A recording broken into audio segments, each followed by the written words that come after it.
एक बार की बात है, उत्तराखंड के एक छोटे से गांव में गंगा देवी नाम की एक औरत रहती थी। उसका छोटा बेटा कई दिनों से बीमार था। गांव के वैद्य से लेकर शहर के डॉक्टर तक सबने देख लिया, पर किसी को बीमारी समझ नहीं आई। बच्चा दिन ब दिन कमजोर होता जा रहा था और मां की आंखों से नींद जैसे गायब हो चुकी थी। एक दिन किसी ने उसे कहा, गंगा, अगर सच्चा भरोसा है तो बाबा नीम करौली के पास जा, वहां हर दर्द का इलाज है। गंगा ने बेटे को गोद में उठाया। आंखों में डर भी था, उम्मीद भी, और वो चल पड़ी बाबा के आश्रम की ओर। रास्ता लंबा था, पथरीली सड़कें, तेज धूप और गोद में हल्का होता जा रहा उसका बच्चा। लेकिन दिल में एक ही आवाज गूंज रही थी, बस बाबा तक पहुंच जाऊं। जब वो आश्रम पहुंची तो सीधा बाबा के चरणों में बेटे को रख दिया। रोते हुए बोली, बाबा, इसे बचा लीजिए, मेरे पास अब कुछ नहीं बचा।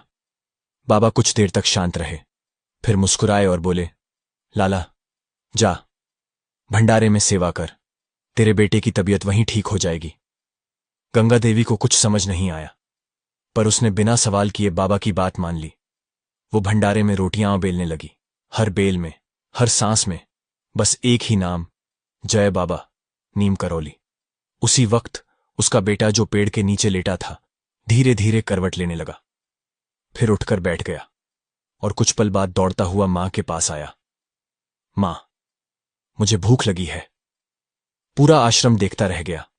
जो बच्चा कई दिनों से हिला तक नहीं पा रहा था, वो अब हंसते हुए मां से खाना मांग रहा था। गंगा देवी की आंखों से आंसू बह निकले। वो बाबा के चरणों में गिर पड़ी। बाबा, आपने तो चमत्कार कर दिया। बाबा बस मुस्कुराकर बोले, अरे लाला, मैंने कुछ नहीं किया, तेरी ममता और सेवा ने खुद भगवान को बुला लिया। उस दिन के बाद से गंगा देवी हर साल भंडारे में पहली रोटी खुद बेलती थी, बाबा के नाम की। और धीरे धीरे पूरे गांव में ये बात फैल गई। जहां सच्चा विश्वास और सेवा का भाव होता है, वहां बाबा खुद आ जाते हैं।